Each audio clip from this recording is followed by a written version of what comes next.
What moment made you say, "Yep, I'm definitely dead," but then you survived without any major injuries?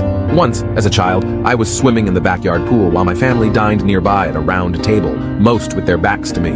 At 11 and skilled in swimming, I didn't expect any issues when I got into a toddler's float with leg holds. To my surprise, the float tipped over, trapping me upside down. My legs were wedged in the holes, and despite frantic kicking and thrashing, I couldn't free myself. Underwater, screams go unheard, and I was overwhelmed with thoughts of my imminent demise and my parents' ensuing guilt for not noticing my silent struggle. In a last-ditch effort, I kicked as hard as I could and succeeded in freeing one leg followed by the other. Miraculously, I emerged unscathed, albeit profoundly shaken.